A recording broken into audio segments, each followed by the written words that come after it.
जय गुरु जी संगत जी, जय गुरु जी, शुक्राना गुरु जी। संगत जी, गुरु जी के चरणों में कोटि कोटि प्रणाम और सारी संगत जी को जय गुरु जी।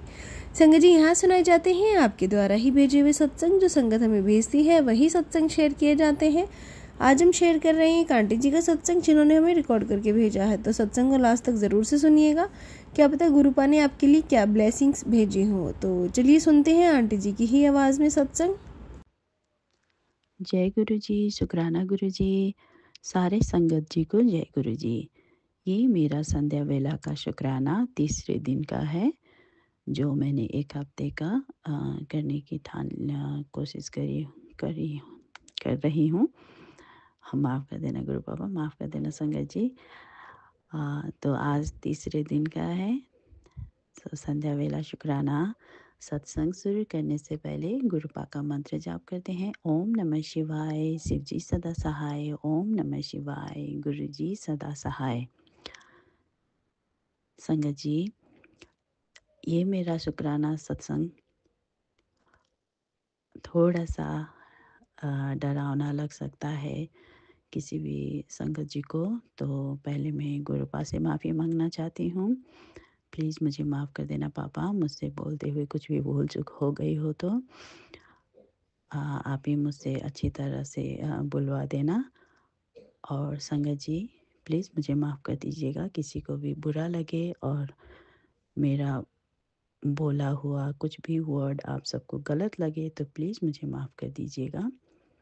तो अब मैं शुक्राना सत्संग शुरू करती हूँ। संगत जी, ये मेरा शुक्राना सत्संग एक्चुअली दिवाली शुरू होने से पहले दिन का है, धनतेरस से पहले वाले दिन का है। उस दिन हुआ था एक बात, और ये फिर कल रात को भी हुई संगत जी। तो और इसके बारे में मैंने ना पहले ही एक सत्संग किया था। वो शुक्राना सत्संग शेयर हुआ कि नहीं ये मुझे मालूम नहीं, लेकिन अभी के लिए मैं करना चाहती हूँ। आई होप ये शुक्राना सत्संग शेयर हो जाए, क्योंकि शायद किसी संगत जी को ये सुनना और किसी को ये हो रहा होगा, इसीलिए गुरु पापा ने मुझे यही याद दिलाया, यही बताने के लिए ही टेलीपैथी से बताया है। तो मैं यही कहना चाहती हूँ संगत जी, क्या हुआ था दिवाली से पहले वाले दिन में कि दोपहर को मैं क्या होता है, सुबह को बच्चे एक जो बड़ी है वो कॉलेज जाती है, बिटिया रानी, और उसके बाद बेटा जी है छोटा वाला, वो स्कूल जाता है संगत जी। तो दोनों की टाइमिंग फ़र्क है, इसलिए एक मॉर्निंग में जाता है और ये एक नॉर्मल स्कूल टाइम में। तो दोनों के जाने के बाद घर का काम करने के बाद मैं नहा कर बैठी थी संगत जी, और सुबह नहीं नहा पाई थी, तो मैंने बाल मतलब दोपहर को धोए थे बाल। और जब मैं घर पर मैं अकेली थी, क्योंकि मेरे हस्बैंड बाहर ही रहते हैं, तो मैं बच्चों के साथ रहती हूँ, और दोनों गए तो मैं अकेली थी। तो संगत जी, मैं जस्ट नहा कर निकली थी, बाल सुखाने के लिए मैं सोच रही थी कि ड्रायर करूँ या उससे बेहतर थोड़ी धूप अच्छी लग रही थी, तो मैंने सोचा बालकनी में जाकर बैठूँगी। इतना मैं सोच ही रही थी संगत जी, और इसी वक्त दोपहर में।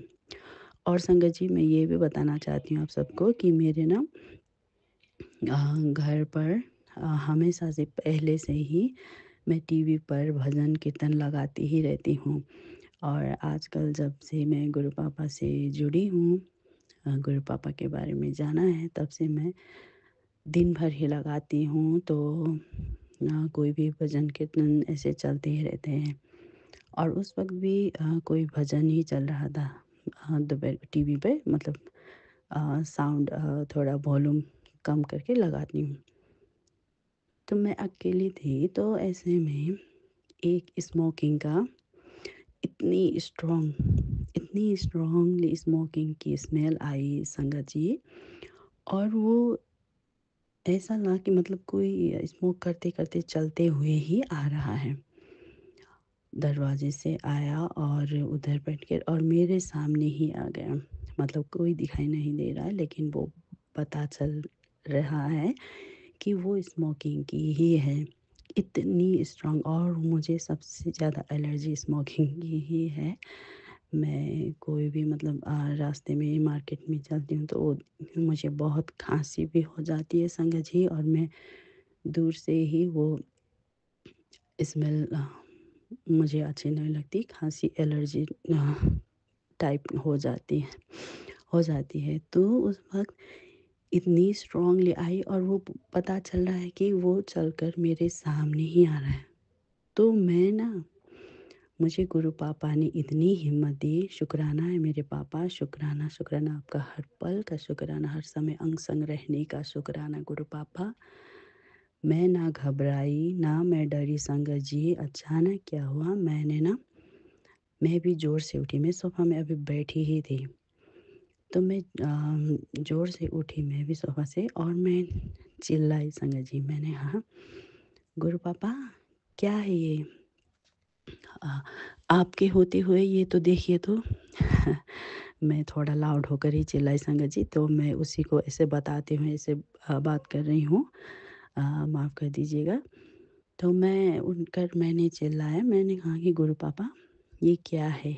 आपके होते हुए इसकी इतनी हिम्मत कि ये दोपहर को भी आ जाए, रात को तो आ ही रहा था, है ना? तो अभी इसकी इतनी हिम्मत कि ये सामने से आकर दोपहर को ये क्या करने आया है? इसको आप थप्पड़ लगा के घर से बाहर, बाउंड्री से बाहर, और यहाँ आप इसको कह भगा दीजिए, और इसको कह दीजिए कि मेरी बेटी के घर पर, गली पे, चौराहे पर, उसके मतलब घर के बाज़ार से बहुत दूर, मतलब चौराहे से भी बहुत दूर, कहीं भी आ जा भी ना पाए, इसको कहकर भगा दीजिए। मैं ऐसे ही बड़बड़ा रही हूँ। उधर गुरु पापा का स्वरूप तो नहीं है, मतलब मंदिर में रखा है। तो फिर भी मैं ऐसे ही चिल्लाकर मैं उठकर इधर-उधर गई, मैं मंदिर में आ गई।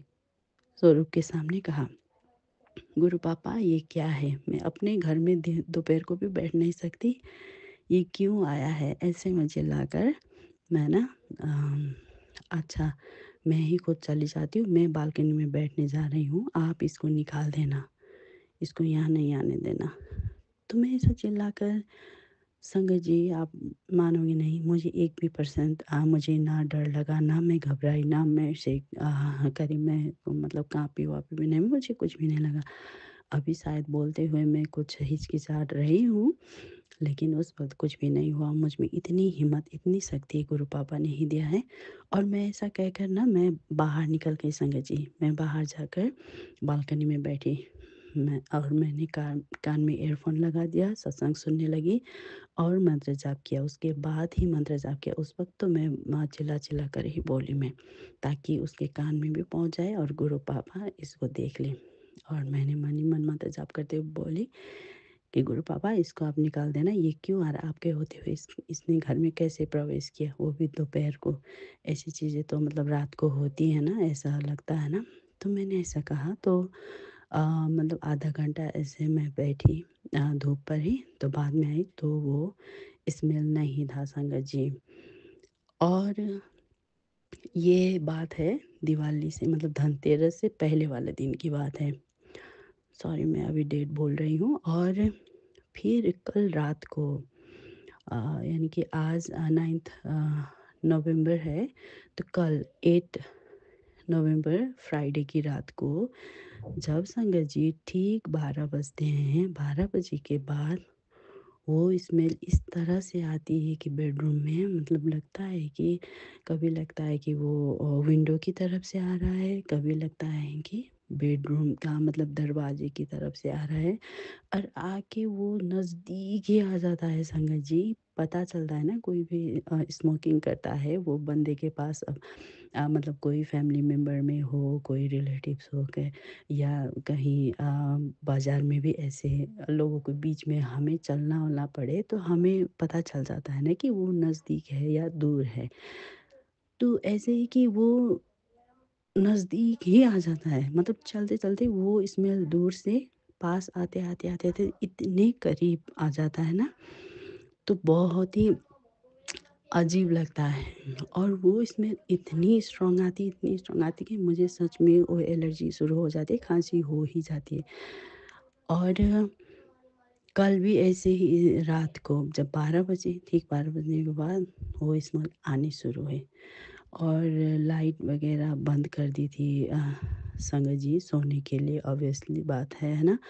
तो मैंने झट से, पता नहीं गुरु पापा ने इतनी हिम्मत दी है कि 12 बजे इतनी आए, तो शायद उसी के कैसे मैंने उठकर मैंने लाइट जला ली और मैं ज़ोर-ज़ोर से चिल्लाकर मंत्र जाप करने लगी। ओम नमः शिवाय, शिव जी सदा सहाय, ओम नमः शिवाय, गुरु जी सदा सहाय। और मैं ज़ोर-ज़ोर से बोल कर ही मंत्र जाप करने लगी। और मैंने पहले एक सत्संग में सुना था ऐसा करने से वो मतलब कुछ भी नेगेटिविटी हो या ब्लैक मैजिक हो या कोई भूत पिशाच या तड़पती आत्मा या कोई भी ऐसी चीज़ हो, नकारात्मक शक्तियाँ तो ऐसे हट जाती हैं। मैंने सुना था जैसे कि हम गुरुपा का मंत्र जाप करते हुए ओम नमः शिवाय शिव जी सदा सहाय, ओम नमः शिवाय गुरु जी सदा सहाय, और उसको कहना है कि भाग भाग भाग तो जा यहाँ से, हट हट हट, ऐसे है ना।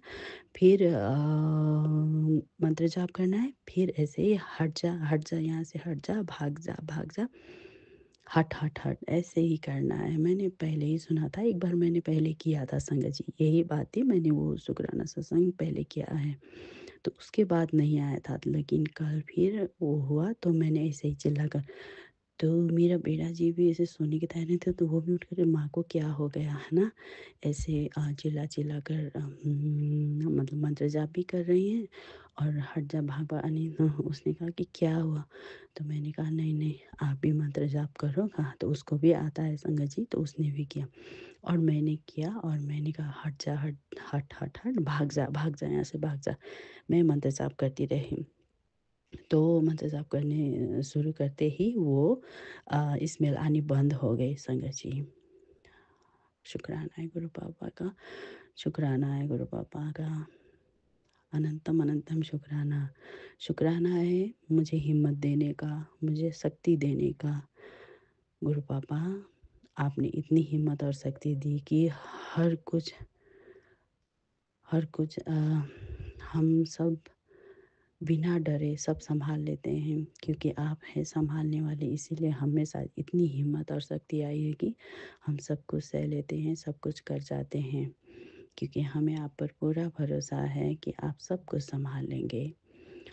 लेकिन ये मेरा एक क्वेश्चन भी है, क्यों ऐसा बार बार होता है ना। आपने इतनी हिम्मत और शक्ति दी है, बचाने वाले भी आप ही हो गुरु पापा, आप ही आते हो हमेशा बचाने के लिए, आप ही हमारे कष्ट हर लेते हैं।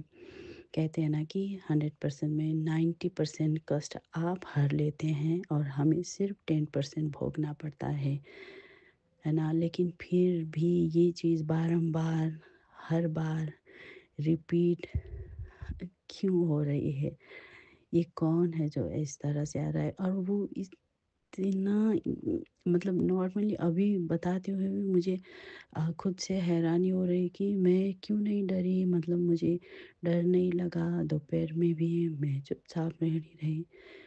ये तो ठीक है कि मैं बिना डरे सब कुछ कर गई, गुरु पापा की यह आशीर्वाद है, गुरु पापा की ब्लेसिंग की वजह से मैंने वो कर लिया संगत जी। गुरु पापा ने ही हिम्मत दी है, शक्ति दी है, लेकिन फिर भी ये चीज़ बार बार क्यों हो रही है, क्यों होती है। अम, क्या इनसे भी हमारे माड़े कर्म ही जुड़े हुए हैं, क्योंकि हमारे माड़े कर्म है इसीलिए ये इतने मतलब बोल देने कि ग्रह कमज़ोर होने से या कुछ होने से ऐसी चीज़ें ज़्यादातर आकर्षित हो जाती हैं हमारी तरफ। क्या इसी वजह से कि क्या है, कुछ मन में क्वेश्चन आ रहे हैं संगत जी। ये अब गुरु पापा के सामने बैठकर ही बोल रही हूँ। अ, गुरु पापा आप ही बताइए ऐसा क्यों हो रहा है, बचाने वाले तो हमेशा ही आप हैं, लेकिन फिर भी आपके होते हुए ऐसा कैसे हो रहा है। किसकी इतनी हिम्मत की, इतनी स्ट्रॉन्ग स्मोकिंग की स्मेल आती है संगत जी, कोई ना कोई तो आता ही है। तो ये क्या है, कैसे है, ये समझ में नहीं आता। फिर भी गुरु पापा हमें बचा लेते हैं, तो शुक्राना है गुरु पापा का। शुक्राना शुक्राना शुक्राना, अनंतम अनंतम शुक्राना। हर पल अंग संग रहने का, हर घड़ी हमें बचाने का शुक्राना। और इतनी हिम्मत और इतनी शक्ति देने का, हमें इतना निडर बनाने का शुक्राना गुरु पापा। और ये सत्संग को बताते हुए मुझसे कुछ भी भूल चूक हो गई हो, प्लीज़ मुझे माफ़ कर दीजिएगा गुरु पापा। मेरे क्वेश्चन आपको बुरा लगा हो, उसका भी माफ़ कर दीजिएगा। और संगत जी, आप सभी से मैं माफ़ी मांगना चाहती हूँ, किसी को भी ये बात बुरी लगी हो और या आप कोई डरे हो तो प्लीज़ मुझे माफ़ कर दीजिएगा, क्योंकि ये मेरे साथ जो हुआ वही मैंने शेयर किया है। लेकिन गुरु पापा हमेशा बचा लेते हैं। आपको बस निडर होकर मंत्र जाप करना है और सब कुछ सब्र करना है, धैर्यता और मंत्र जाप, यही है संगत जी। तो आप सब मुझे माफ़ कर दीजिएगा। और अब मैं अपने अगले सत्संग की तैयारी करती हूँ, जो चाहती हूँ कि खुशियों से भरा हो। और थैंक यू सो मच गुरु पापा for everything, for the happiness, for the safety, for the secure life, and for this beautiful life. Thank you very much, मेरे गुरु पापा। ओम नमः शिवाय। शिव जी सदा सहाय। ओम नमः शिवाय। गुरु जी सदा सहाय। जय गुरु जी। शुक्राना गुरु जी। सारी संगत जी को जय गुरु जी। जय गुरु जी।